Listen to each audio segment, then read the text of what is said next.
ये बड़ा ही रोचक इतिहास है। सुनाने के लिए तो हम लोग वेद भागवत सब, अब जनता उसी में फंसी है। प्राइमरी के बच्चे को साइन थीटा काज थीटा फिजिक्स केमिस्ट्री क्या समझाया जाएगा? अभी तो उसको कम से कम शाकाहारी ही बना दिया जाए जनता को, यही बहुत बड़ी बात है। सीधे अमर देश सतलोक का बयान कर दिया जाए तो हिंदुए नाराज हो जाएंगे, भाई ये क्या कर दिया, राम को छोड़ दिया, कृष्ण को आपने नीचे कर दिया और संतों को ऊपर कर दिया। हिंदू जनता मानेगी इसको आप? लेकिन कुल मिलाकर के देखो इतिहास संतों का, ये संत मत जब कलयुग में इसको प्रकट किया गया, कई हजार वर्ष बीत गए।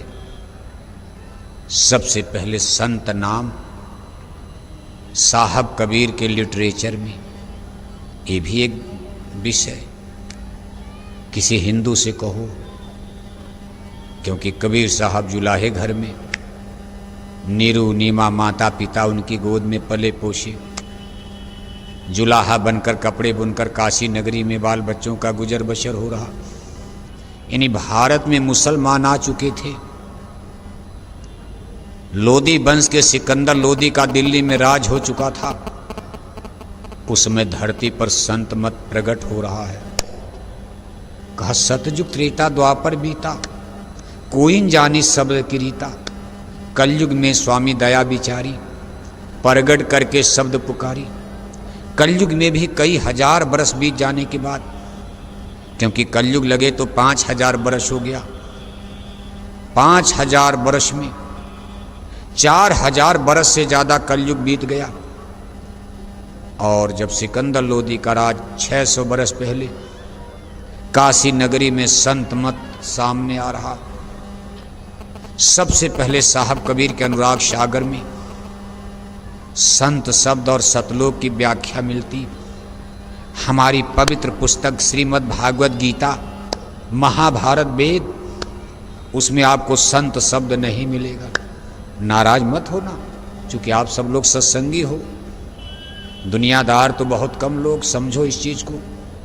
और आपको सुनाया जा रहा, दुनियादारों को तो बाद में समझाया जाएगा।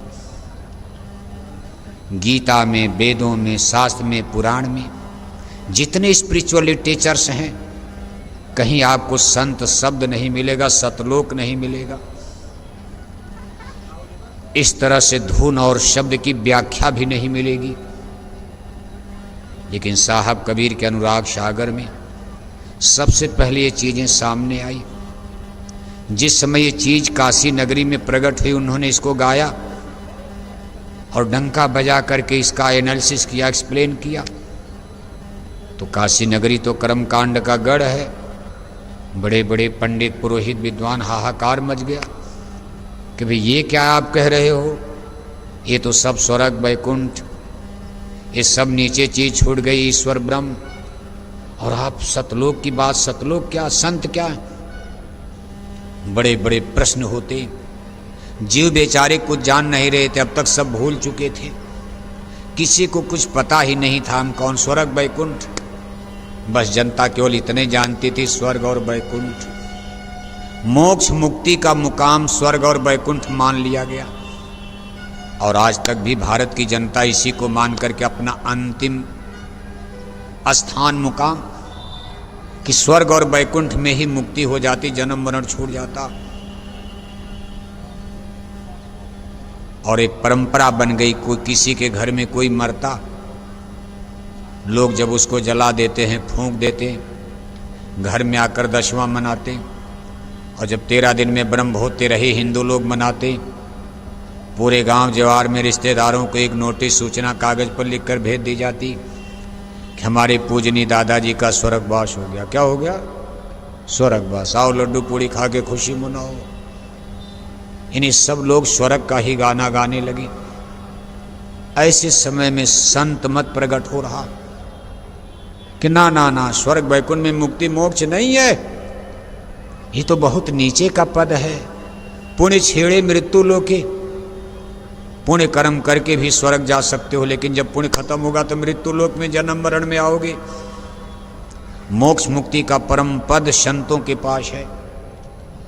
संत मत जो आदि और अंत को दर्शाता है, मुक्ति और मोक्ष का पद अमर देश सतलोक है, बहुत ऊंचे है स्वर्ग वैकुंठ से। लाजमी था संघर्ष होगा, झगड़ा होगा, क्रांति हो गई। काशी नगरी में हिंदू मुसलमान विरोधी दोनों लोग थे। पंडित पुरोहित मुल्ला मौलवी साहब कबीर के प्राणों के पीछे पड़ गए। सिकंदर लोदी से शिकायत की गई।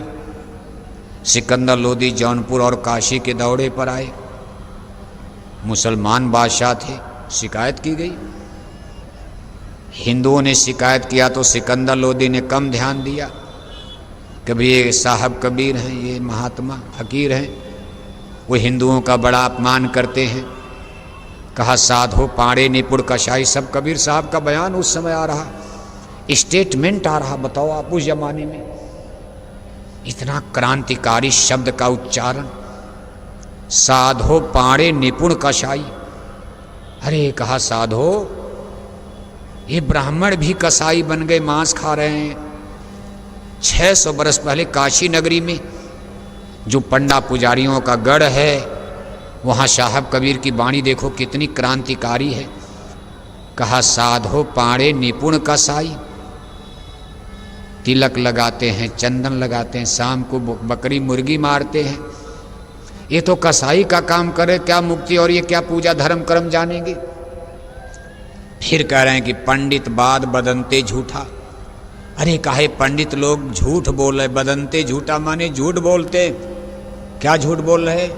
कहा राम कहे दुनिया गति पावे, खाण कहे मुख मीठा। काहे कहते राम राम बोलो मुक्ति मिल जाएगी, हम खाण खाण मिठाई मिठाई मिठाई मिठाई चीनी चीनी करें तो क्या हमारा मुंह मीठा हो जाएगा। कहा पंडित बाद बदनते झूठा, राम कहे दुनिया गति पावे, खाण कहे मुख मीठा। अब ये सब बात देखो काशी में ब्राह्मणों के विरोध में जा रही है। फिर आगे उन्होंने हिंदुओं के लिए कह दिया कि ये हिंदू अपनी करे बड़ाई, गागर छुए न दे, बेश्या के पावन तय सोवे। ये देखो हिंदू आई, अरे इन दोनों राह न पाई। कहा ये हिंदू आदमी से घृणा करते हैं। जानवर में सबसे खराब कुत्ता होता। कुत्ता दिन भर टट्टी खाता। ये देखते हैं कि कुत्ता टट्टी खाकर इनकी थाली को, इनके लोटा को, गागर को चाट रहा है, फिर भी हिंदू लोग उस थाली को धोकर भोजन करते हैं। और एक इंसान और मनुष्य होकर इनकी थाली को छू दिया, गागर छू गई, ये हिंदू लोग उस गागर को फोड़ देते हैं। ये इतना कर्म कांड अंधविश्वास, ये कितने अज्ञानी हैं। कुत्ता टट्टी खा के थाली चाट लिया, भोजन करेंगे, और आदमी होकर थाली छू दिया तो थाली फेंक देंगे, घड़ा फोड़ देंगे। कहा हिंदू अपनी करे बड़ाई, गागर छुए न दे, बेश्या के पावन तय सोवा। ये देखो हिंदू आई, इन दोनों राह न पाई। दोनों माने हिंदू मुसलमान। इन दो लोगों का भारत में दबदबा आज भी है। हिंदू मुसलमान धर्म तो बहुत है, लेकिन दो लोग भारत में, काशी में, बनारस में प्रचुर मात्रा में, हिंदू और मुसलमान दो जना। मुसलमानों के लिए तो और खुलासा कर दिया। कहा कांकड़ पाथर जोड़ के मस्जिद लई बनाई, और ताचड़ मुल्ला बांग दे का बहरा हुआ खुदाई। कहे कांकड़ पत्थर की मस्जिद बनाकर चिल्ला रहे अल्लाह अकबर, क्या तेरा खुदा बहरा हो गया है? चींटी के पग नूपुर बांधे, सो भी साहब सुनता है। चींटी के पैरों में घंटी बांध दी जाए, घुघरू नहीं बांधा जा सकता। लेकिन साहब कबीर दावा कर रहे कि अगर चींटी के पैर में भी घुघरू घंटी बांध दिया जाए, वो भी खुदा भगवान ईश्वर परमात्मा सुन लेता है। हे मुसलमान, तू ये क्या चिल्लाता, खुदा को आवाज देता है? अब ये सब बातें देखो, सबको नागवार बुरा तो लगेगा ही। आज भी आप करो तो बुरा लगेगा। फिर क्या क्या कह डाला। कहा गंगा नहाए कवन नर तर गए, मेघवा न तरे जे के जल ही में घर है। बताओ आज भी आप हिंदुओं के सामने कहो तो झगड़ा हो जाएगा। उस समय साहब कबीर कह रहे हैं 600 बरस पहले, कितना कर्मकांड, कितना आडंबर, कितना पाखंड, कितना जटिलता थी समाज में। कहा गंगा नहाए कवन नर तर गए, मेघवा न तरे जे के जल ही में घर है। कंठी के बांधे कवन नर तरी गए, बैला न तरे जे के गला बीचे हर है, शंख बजाए कवन नर तरी गए, गदहा न तरे जे के शंख यस गर है। कहा जो दयावंती वही नर नर है, जो दयालु है वही इंसान है, वही मनुष्य है, और दयावान मनुष्य ही परमात्मा को पाएगा। हिंसा हत्या करने वाला, पशु पक्षी मारने वाला कभी परमात्मा को नहीं पा सकता, भजन नहीं कर पाएगा, अपनी आत्मा का विकास नहीं कर पाएगा। ये मामूली शब्द नहीं था, जनता को चुभा। और जब सिकंदर लोदी काशी पहुंचे तो दोनों दिनों के पंडित पुरोहित, धर्म गुरु लोग, हिंदुओं के पंडित पुरोहित, मुसलमानों के मुल्ला मौलवी सिकंदर लोदी के दरबार में हाजिर होते। पहले हिंदुओं ने कहा महाराज एक मुसलमान जाति में फकीर हैं, कहते हम बड़े महात्मा और हमारे राम का, हमारे धर्म की खिलाफत कर रहे। सिकंदर लोदी ने इस चीज को नहीं गौर से लिया, क्योंकि मुसलमान थे, हिंदुओं का विरोध हो रहा। सिकंदर लोदी मुसलमान बादशाह थे, बहुत ध्यान नहीं दिया। कहा ठीक है देख लेंगे, शिकायत आप फाइल में रख दो, हमारे टेबल पर अपनी शिकायत की फाइल रख दो, हम इस पर देख लेंगे, मुकदमा चला देंगे। लेकिन जब मुल्ला मौलवियों ने कहा कि हुजूर वो हमारे खुदा की शान में भी बकवास करता, वो बोलते हैं कि कंकड़ पत्थर जोड़ के मस्जिद नहीं बनाए। कहा मुसलमान के पीर अवलिया मुर्गी मुर्गा खाई, ये सब लिख दिया साहब कभी ने। कोई डरते, संत डरते नहीं है। आज उस चीज को देखो दुनिया स्वीकार कर रही है, लेकिन उस जमाने में तलवार से खेलना, आग से खेलना था। मुसलमानों का राज है, राजा ही बादशाह है, तलवार से फैसला होता था। सिकंदर लोदी की क्रूरता को दुनिया जानती थी, कितने क्रूर बादशाह सिकंदर लोदी। अलाउद्दीन खिलजी हुए, सिकंदर लोदी हुए, औरंगजेब हुए। इनका इतिहास पढ़ो रोंगटे खड़े हो जाते। सिकंदर लोदी ने जब ये सुना कि दीन ईमान इस्लाम का भी मुसलमान होकर खिलाफत करते हैं, अरे कहा इसको अब तो हम मौत की सजा देंगे। अब देखो उनको बुरा लग गया। कहा मुसलमान होकर मुसलमान धर्म का, इस्लाम धर्म की शिकायत। कहा पकड़ कर इसको ले चलो, बंदी बनाओ, हथकड़ी बेड़ी बांध करके मतवाले हाथी के सामने। कहा हाथी कुचल करके मार देगा। मतवाले हाथी को जहरीली शराब पिलाई गई कि नशे में हाथी मार डालेगा। जनता देख रही है तमाशा, और मतवाला हाथी आकर साहब कबीर के सामने बैठ जाता और अपने सूंड से उनकी तालू को चाटने लगता है। सब कबीर पंथ में लोग गाते बजाते रहते हैं, लेकिन लोग ध्यान नहीं देते कि उसका मतलब कितना बड़ा रिवॉल्यूशन था। संतों महापुरुषों ने इस चीज को जनता को समझाने में अपना किस तरह से खून पसीना बहाया, सेक्रीफाइस और त्याग किया। जब हाथी बैठ गया, तालू चाटने लगा, सिकंदर लोदी देख रहा। अरे कहा भाई अब बताओ ये क्या हो गया? मेरा मतवाला सबसे खतरनाक हाथी, वो जाकर के इनके चरण को चाट रहा। लोगों ने कहा महाराज ये कोई जादूगरी भी जानते, थोड़ा बहुत जादू मार दिया हाथी पर, थोड़ी और कड़ी सजा दिया जाए।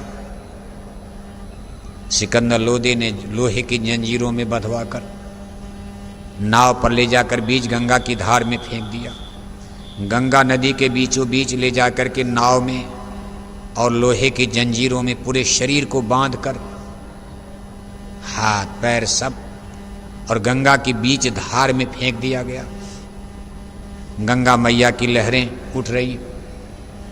कबीर साहब धीरे धीरे किनारे, डूब नहीं रहे, किनारे की तरफ लहरों को ठोकर मारते मारते किनारे की तरफ, जैसे लहरें ही गंगा मैया उनको किनारे कर रही। और गंगा मैया के पानी की लहरों से लोहे की जंजीर कट गई। बताओ आप, आश्चर्य नहीं है लोहे की जंजीर पानी से कट जाए? और साहब कबीर आराम से खड़े हो गए, चेहरे पर तेज चमक रहा, कोई भयभीत नहीं, डर नहीं, चेहरा चमक रहा सूरज की तरह से। सिकंदर लोदी ने कहा भाई अब बता रहे, कहा महाराज ये भी जादू है, कुछ और बड़ी सजा दीजिए। जहां इनकी जादूगरी खत्म हो जाए। सिकंदर लोदी ने तमाम कुंतल की कुंतल लकड़ी मंगाई गई, ऊपर लकड़ी नीचे लकड़ी, बीच में उनको बांध करके लकड़ी में डालकर ऊपर से लकड़ी कई कुंतल और ज्वलनशील पदार्थ तेल ये सब डालकर आग लगा दी गई। धू धू आग जल गई। इतिहास साक्षी है कि साहब कबीर फिर भी जिंदा बच गए थे। ऐसा कबीर पंथ में तमाम की उदंतियां बहुत कुछ है।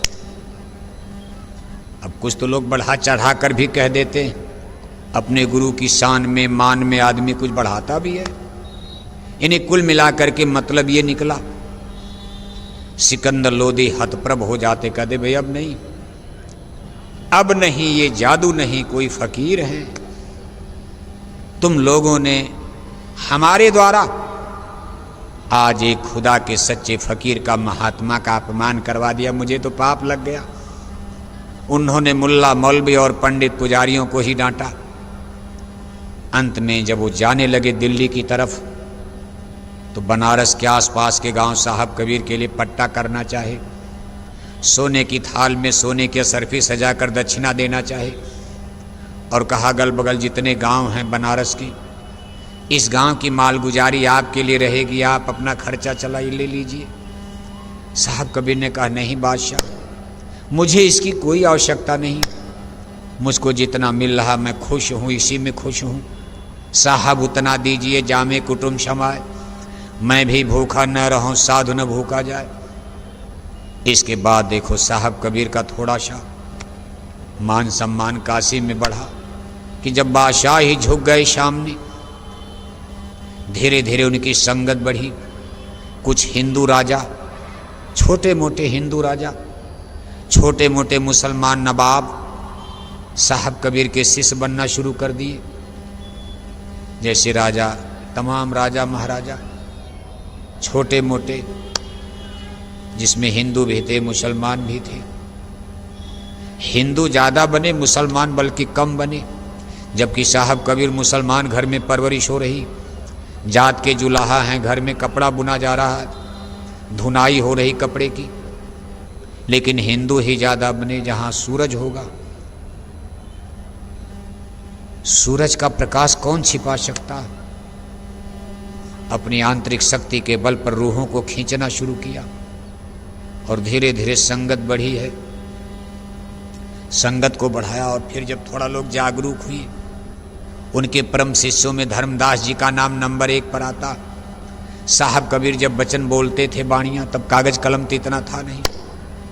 भक्त लोग किसी तरह नोट करते हो तो गाते थे, केवल बैठ के लिखते नहीं, तो लिखते नहीं थे। वो भक्त ही उसको नोट करते थे। कहें कबीर सुनो धर्मदासा, धर्मदास को ही वो इंगित करते थे, कहें कबीर सुनो धर्मदासा। ये उनके परम शिष्य माने गए। और इसके बाद कुछ उनसे प्रश्न खड़े होते संत मत पर।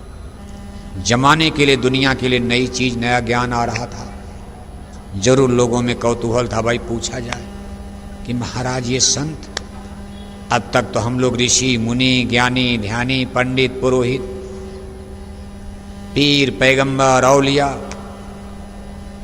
फकीर, महात्मा, जोगी, जोगेश्वर, ये तमाम नाम हिंदू ग्रंथों में, मुसलमानी किताबों में आता था। ये संत शब्द क्या होता? तो देखो महापुरुष उत्तर दे रहे हैं। संत किसको कहते हैं? संत कोई दाढ़ी बाल तिलक टीका का नाम नहीं। देखो ये कार्यक्रम 6 से 8 तक का है, गर्मी बहुत थी, 6 बजे पर 8 बजे तक कोई उठना मत आप, 10 मिनट आगे 10 मिनट पीछे, लेकिन लाइट सब जलेगी, आराम से आप सुनते रहो। लेकिन ये 6 से 8 तक का समय निश्चित कर दिया गया है। जब भी गर्मी में कार्यक्रम होगा यहाँ 6 से 8, कोई बहुत दूर आपको जाना नहीं, 10, 20, 50 कदम टेंट में ही, कोई साइकिल चला के 100 किलोमीटर तो जाना नहीं, 20 किलोमीटर तो जाना नहीं, अपने टेंटे में तो जाओगे आप। और ये शाम का समय आपको आराम मिलेगा, शकुन मिलेगा, ठंडा रहेगा। 5 बजे तो इतनी गर्मी में आप बैठ ही नहीं पाओगे आप। इसलिए इत्मीनान के साथ, धीरज के साथ 8 बजे तक का निशाना बनाए रहो।